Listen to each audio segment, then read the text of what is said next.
ভারতে ক্ষমতায় এলে আসামের মতো অন্য রাজ্যেও নাগরিকত্ব সংশোধন বিল বা এনআরসি কার্যকর করা হবে।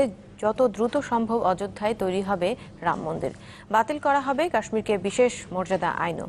লোকসভা নির্বাচনে এমন ৭৫টি প্রতিশ্রুতি দিয়ে সংকল্পপত্র নামে ইশতেহার প্রকাশ করেছে বিজেপি। কৃষকদের জন্য পেনশন, ৩ বছরের মধ্যে তাদের আয় দ্বিগুণ করার প্রতিশ্রুতিও দেয়া হয়েছে ইশতেহারে।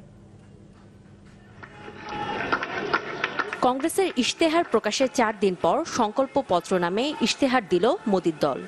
নয়াদিল্লির দলীয় কার্যালয়ে ইশতেহার প্রকাশ করেন বিজেপি নেতা ও কেন্দ্রের স্বরাষ্ট্রমন্ত্রী রাজনাথ সিং। গেল ৫ বছরে বিজেপি সরকারের সাফল্যের নানা দিক তুলে ধরে আগামী দিনে ক্ষমতায় আসলে কৃষি, শিক্ষা, বিদ্যুৎ সহ নানা খাতে উন্নয়নের প্রতিশ্রুতি দেওয়া হয়। भारतीय जनता सभी संभावनाओं को तलाश करेंगे और हमारा यह प्रयत्न होगा कि जल्दी से जल्दी सौहार्दपूर्ण वातावरण में भव्य राम मंदिर का निर्माण हो जाए। রাষ্ট্রীয় অধ্যক্ষ যত দ্রুত সম্ভব অযোধ্যার রাম মন্দির নির্মাণের ঘোষণা দেন রাজনাথ। বলেন ২০২২ সালের মধ্যে কৃষকদের আয় দ্বিগুণ করা হবে। একই সাথে কৃষকদের জন্য পেনশনের ব্যবস্থা করারও ঘোষণা দেওয়া হয় ইশতেহারে। हम 2022 आते आते किसानों की आमदनी दोगुना करेंगे। সংসদে নাগরিকত্ব সংশোধন বিল পাশ ও কার্যকরের ঘোষণা দেয় বিজেপি।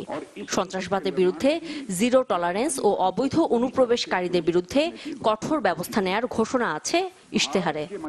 आतंकवाद का यहाँ तक प्रश्न है, उसके प्रति हमारी जीरो टॉलरेंस की पॉलिसी थी, है और जब तक आतंकवाद समाप्त नहीं होगा तब तक हमारी यह जीरो टॉलरेंस की पॉलिसी आतंकवाद के प्रति रहेगी। सिटीजनशिप अमेंडमेंट बिल को हम संसद के दोनों सदनों से पास कराएंगे और उसे हम लागू करेंगे। ঘরে ঘরে বিদ্যুৎ, পানি ও শৌচাগার নিশ্চিতের আশ্বাস দেওয়া হয়। মুসলিম বিবাহ বিচ্ছেদের ৩ তালাকের বিরুদ্ধে আইন তৈরির প্রতিশ্রুতি দেওয়া হয় ইশতেহারে। বিজেপির প্রেসিডেন্ট অমিত শাহ বলেন, ইশতেহার প্রকাশের আগে মাঠ পর্যায়ে তরুণ নারী ভোটারের পাশাপাশি বিশেষজ্ঞ, গণমাধ্যমের মতামত নিয়েছে বিজেপি। জাতীয়তাবাদকে অনুপ্রেরণা ও সুশাসনকে নিজেদের মন্ত্র ঘোষণা দেন প্রধানমন্ত্রী নরেন্দ্র মোদী। ये अपने आप में बहुत ऊंचे लक्ष्य लेकर के हम चल रहे हैं, जो पूरी व्यवस्था को, आर्थिक आधार को एक नई ताकत देंगे। वो जारी हो गया। पापिया सुल्ताना, चैनल 24।